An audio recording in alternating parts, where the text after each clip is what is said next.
childhood pets. So I've had 0. Well, it depends what you think about the situation. So I was probably like 8 or 9 years old, and my sisters and I, all our lives, we just wanted a pet. Okay, we wanted a pet. We begged my mom and my dad, please can we have a puppy, please can we have a puppy. And okay, I wasn't obsessed with cats back then, but I was like so desperate to have a pet. I was like, okay, could we have a kitten or something? And this was before I had a fear of cats. So let me just tell you guys, I hate cats. Fun fact, I don't enjoy being around cats. They creep me out. Just the way they move, I don't enjoy it. I don't think it's cute. I don't think it's funny. I'm okay with kittens, but full-grown cats, they give me, they make my spine crawl. I don't know what it is. I just can't have a cat around me. I freak out. I do want to get over that fear and get a cat one day and just get over my fear of having cats. I think having a cat will make me get out of my fear of fearing cats, but I will do that when I'm ready to do so. Anyways, the whole idea of me hating cats started when seeing stray cats around, just seeing how wicked they look. I don't know, I don't know what it is, but I think it started from seeing the stray cats. We would sometimes have cats coming to our house, but they'll go from house to house, typically. Like, it's just those stray cats that you find by your trash or whatever. Anyways, and I don't know, looking at them made me feel grossed out. So that's where my hate for cats started. So, but this was before I had the fear. I was like, oh my gosh, can you please have a dog or a cat, anything? But I was mainly a dog person. I've always been a dog girl my whole entire life. I love dogs so much. And so I begged and asked my parents. Me and my sisters did. And, my dad was like, sure, we'll get you a German Shepherd. I got so excited. I love big dogs as well. I don't know, I don't like small dogs or medium-sized dogs to small dogs, or medium-sized dogs that are more to the small side. I don't like that. So German Shepherd, oh my gosh, yes, please. I love big dogs. I'm so excited. Yeah, my dad was like, sure, we'll get you guys a German Shepherd. And we went online and we're looking for dogs, German Shepherds. And then one day he hit us with, guys, he called us to the living room and he said, guys, we're not getting you guys a dog anymore. He said he spoke to his brother, my uncle. And my uncle was like, oh yeah, no, those girls can't handle a dog. You're going to be the one taking care of the dog. They don't know how to handle this dog. This is going to be your responsibility. As you could imagine, I was crushed when I heard my father tell me that we're no longer getting a dog. Are you kidding me? You promised that I would get a dog. The way we were so desperate, we would do anything. Of course. My parents are the type, you said you're going to do something, or they told you to do something, you're going to do it. That's just how it's going to be. You're going to do it. So I couldn't imagine a future with this dog in my life where I wouldn't be taking care of it. I wouldn't be cleaning up after it. I mean, apart from the training, I'm pretty sure back then I was convinced I could train this dog, this power breed. I was convinced. I mean, look, obviously I couldn't.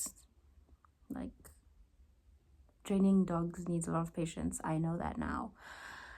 But yeah, so my dad denied us having a dog. So after all that shebang unfolded, my sisters and I were like, guys, we can have any pet we want. There are animals all around us. We can make them our pets. And so we decided we're going to start catching grasshoppers and make them our pets. So that's what we did. At the time, we had so many grasshoppers in the grass in our front yard. And funny thing, I don't see grasshoppers ever, like at all. But anyways, that's just a weird thing I've noticed. So yeah, we decided, we're gonna hunt for grasshoppers. We're gonna look for them. and would catch them, and we would make cute little beds for them to sleep, and we'd put them in the bathroom on the windowsill. And yeah, that's where they would sleep. We'd feed them grass. We would put grass in the little beds that we made, and in case they got hungry, of course. No. At first, before we put them in the bathroom, we'd leave them outside. And then the next morning would come and we'd be checking in their beds and they're gone. How dare you run away? That's how we felt. Like, why would this grasshopper leave? We literally brought food to you and gave you a bed to sleep on. Why would you run away? Why would you leave?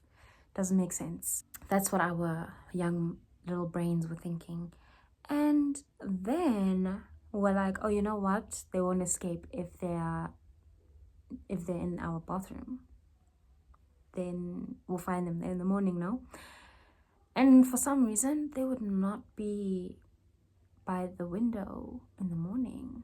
And I don't think my mom wanted them in the house to begin with. She was like, this is weird, no. So we took them back outside and we were like, okay, so how are we gonna make sure they don't run away? One thing led to another.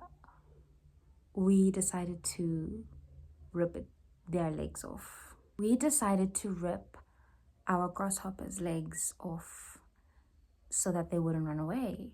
In our brains, we're like, that's genius. I take your legs off and I'll find you in the morning.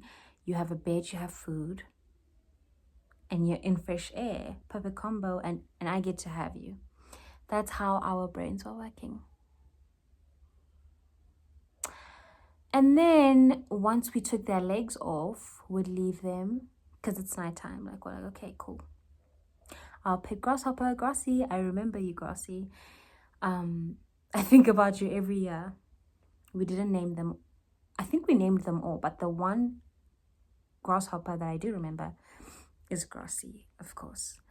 And rest in peace. Grassy was a nice grasshopper. He was very friendly. And whatever, we'd rip their legs off. We'd go back into the house. Wake up the next morning, and we'd go outside to check on them. Is the grasshopper still there? Well, of course it is. But why isn't it moving? Take a wild guess. I don't know why we were so confused on why our grasshopper wasn't moving. We ripped its legs off. Of course it died. Anyways, and we're like, why isn't it moving? Oh my gosh, like we'd stare at it like there's no way. And yeah, I would always wonder, why do these grasshoppers keep dying? We feeding you? Why did you die?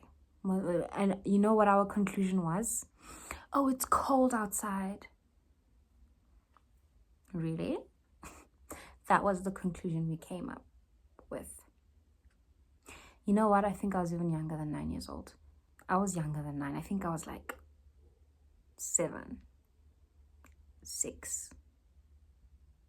And I was so convinced it died because of the cold, not because I ripped its legs off so that it wouldn't run away. Anyways, that was my childhood pet. My next... okay. And then years and years and years and years go by. My sister decides to buy a pit bull. Yeah, and he's a heavy... I was just thinking, if my dad got us that German Shepherd, he would definitely be doing the heavy lifting. Power breeds are no joke, especially puppies. Oh my gosh, puppies are all over the place. They're such a mess. You need to train them. They are a handful. They are a lot. And yeah, I love my sister's dog, Kang. He's so sweet. He's a pit bull mix. I don't know what he's mixed with, but I know his mom is a pit bull, dad is something else. And if I had to guess, I'd say he's mixed with Labrador. He looks like a Labrador kind of to me. I love him to bits. He is a handful. If we had a German Shepherd, wow, that would be a lot for us. My dad had a German Shepherd growing up, so that's why he chose German Shepherd. She was an aggressive dog. But yeah, my sister's dog is a boy named Kang, and he's amazing and very naughty, and I'm so happy to finally have a dog. So that's my childhood pet story. And I hope you guys enjoyed this story time. Thank you for watching. Adios.